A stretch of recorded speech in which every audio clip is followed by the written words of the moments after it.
কারো থেকে 50,000 টাকা ডেইলি ভাড়া নেয়। দেশটা কি, আমার প্রশ্ন হলো, দেশটা কি কারো বাপের নাকি? আপনি যদি কোনো দল করেন, দল করে যদি আপনি কোনো পদ পান, আপনি পদ পাইছেন দেখে কি আপনি দেশটা আপনার রয়ে গেছে যে আপনার কাছে সবার যেতে হবে, আপনাকে চাঁদা নিতে হবে, আর আপনি চাঁদা না দিলে আপনি দেশে থাকতে পারবেন না? আমার এই আরবের ঘটনার কিছু আরেকটু শর্ট পিক নেই। আপনি খোকন, আপনি আমি বিএনপির খোকন, আপনার সেক্রেটারিয়েট, সে উত্তরায় থাকে, আমার বাসা উত্তরায় ছিল। তার সাথে আমার দেখা করতে বলে আমি তার সাথে দেখা করতে গেলাম। তার সাথে আমি দেখা করতে গেলাম, তখন তারা আমাকে ঘুরে ফিরে 50,000 টাকা আমার কাছে দাবি করে, 50,000 টাকা দিতে হবে। আমার জায়গা ভুয়া একটা ভাড়া চুক্তি করা, আমার সিগনেচার নকল করা, তার কি ধরনের ক্রাইম আপনি চিন্তা করেন? আপনি আমার জায়গা একটা, আমি যখন জেলে ছিলাম তখন আমার নামে একটা ভুয়া চুক্তিনামা করে, চুক্তিনামা করে আমার জায়গাতে তারা বাজার করে তারা বলে চুক্তিনামা দেওয়ার করছে। আরে আমি বারবার করে সরকারকে বলতেছি, দেশবাসী সবাইকে বলতেছি, এই চুক্তিনামা এটা আমার না, আমি করি নাই। তারা, আমি যখন জেলে ছিলাম, তারা কিছু কিছু টাকা আমার পরিবারের লোকজনকে দেয়। তো আপনি চিন্তা করে দেখেন যে তখন তাদের বিরুদ্ধে কথা বলার মতো কোন ব্যক্তি ছিল? কেউ নাই। আপনি যা দিচ্ছেন তাই তারা নিয়েছে, আমি কোনো টাকা পয়সা নিই নাই। তারা ওই একই জিনিস সেই পূর্ব ভূয়া খোকন এবং গাজী বাহিনীর সাথে একই সাথে মিলে, গাজী যেসব জায়গা থেকে চাঁদা উঠাতো, গাজী যেসব জায়গা থেকে টাকা উঠাইতো, গাজীর বাহিনী যখন বিপোষিত হয়ে গেছে, তারা ওই একই জায়গা থেকে তারা টাকা উঠায়। আগে যে টাকা হলো তার থেকে নিয়ে পেয়ে গেছে।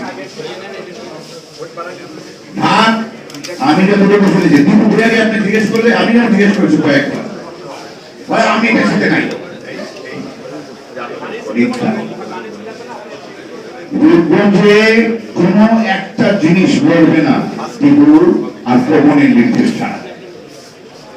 তারা এত শক্তিমান, তাদের এত শক্তি, যেটা ভাষায় প্রকাশ করা মুশকিল।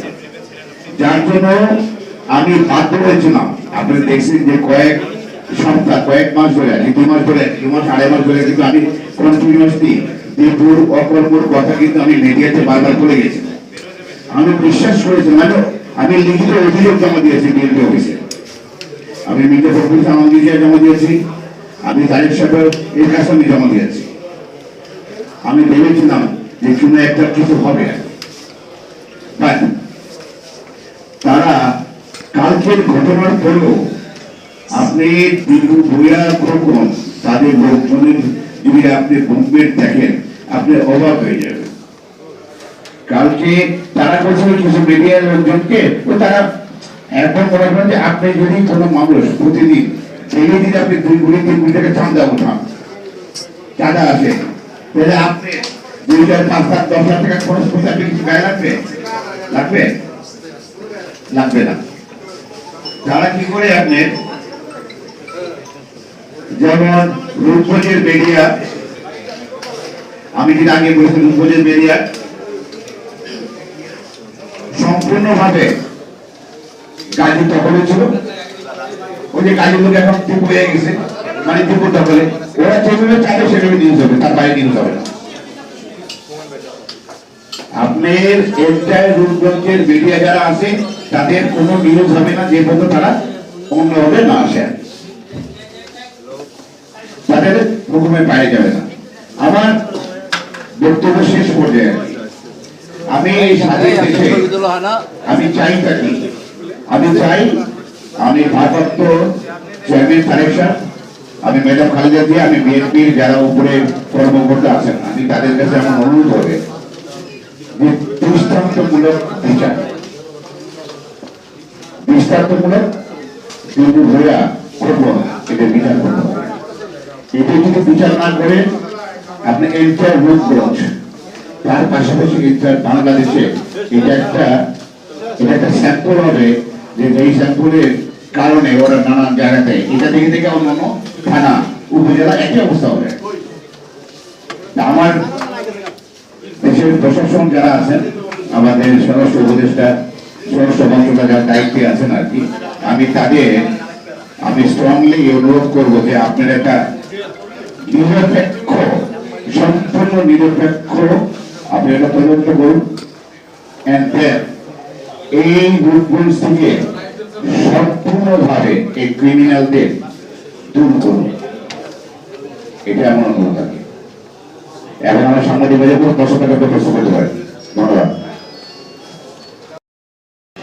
এটা হলো আপনার একটা বাহিনীর প্রধান ছিলেন, তার 2 ভাই, একটা হলো হারিস, আরেকটা হলো জোসেফ।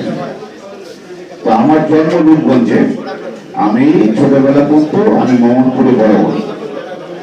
জোসেফ আর হারিস মোহাম্মদপুরে একই নজরপুরে। তারা ওই যে তার ভাই একটা বাহিনীর প্রধান হয়ে যাওয়ার কারণে ওই যে ছোটবেলা থেকে আপনার যেমন একটা হিংসা বলেন, যার জন্য তারা আমাকে ভুয়া টাইটেল দিয়ে আর কি আপনি জেলে পাঠাইছে।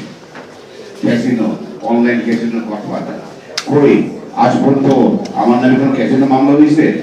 ক্যাসিনো কি আপনি মানুষ খুন করেছে? ক্যাসিনো কি কোনো অত্যাচার করেছে, চিন্তাই করেছে, চাঁদাবাজি করেছে? কারণ আমার জীবনে কোনো ক্যাসিনো আমি করিনি। বাট এত বড় নিজের ট্রায়াল দিয়েছে, তখন এইটার বাহিনীটা আপনার ওয়ান কাইন্ড অফ জোসেফ আর হারিদের হাতে ছিল।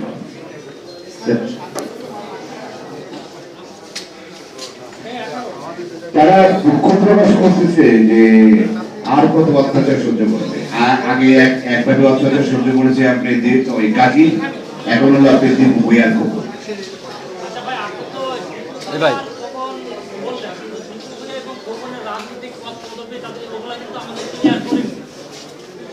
আমি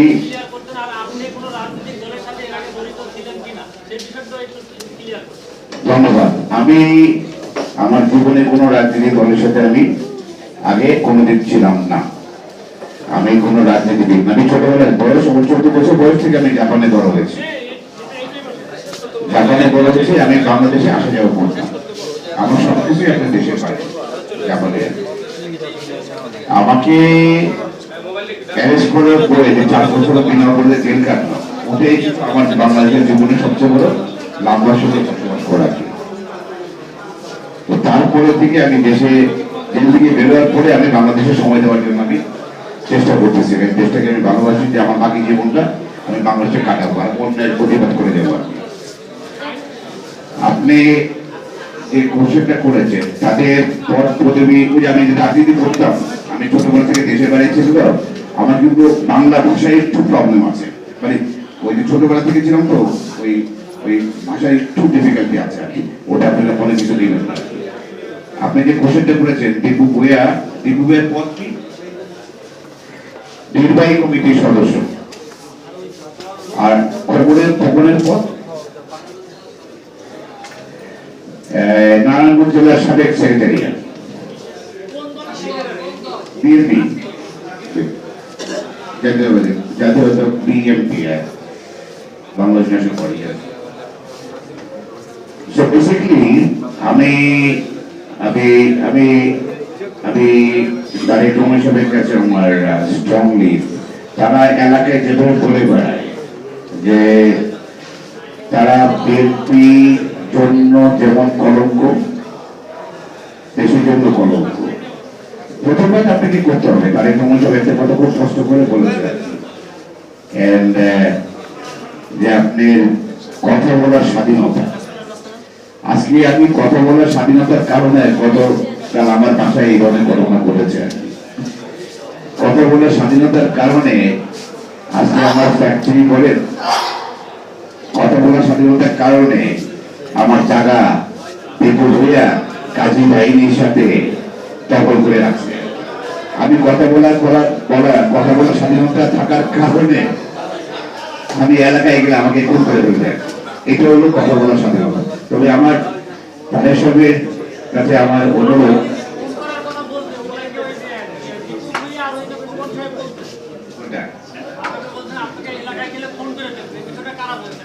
আপনি যারা আপনার মনে করেন যারা ওই যে দীপু ভূঁইয়া আর আপনি খোকন, তারা এত উপকার ছিলেন, তারা কোনো কিছুই তাদের নামে পড়ে না, তারা কোনো কিছু তাদেরকে এসে বলে না। তারা যেটা করে তারা লোকজন দিয়ে করে আর কি, তাদের হুকুম তারা কোনো কিছু হয় না। রূপগঞ্জে আপনি তাদের হুকুমের বাইরে কোনো ঘটনা ঘটে না। আপনি এন্টার রূপগঞ্জে সন্ত্রাসী অস্ত্র, গাজীর যত অস্ত্র আছে সব আপনি দীপুর সাথে আছেন।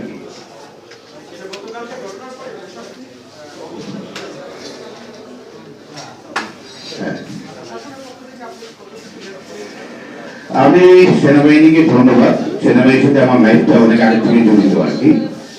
আমি ধন্যবাদ সেনাবাহিনী আসার কারণে অনেকটা কমেছে আর কি। তারা প্রশাসন কোনো পরোয়া করে না, তারা প্রশাসন চালায়।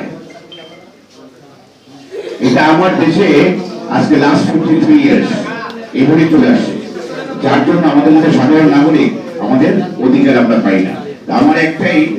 আমার এটা শেষ পর্যায়ে আর কোশ্চেন করে দিলাম অবশেষ।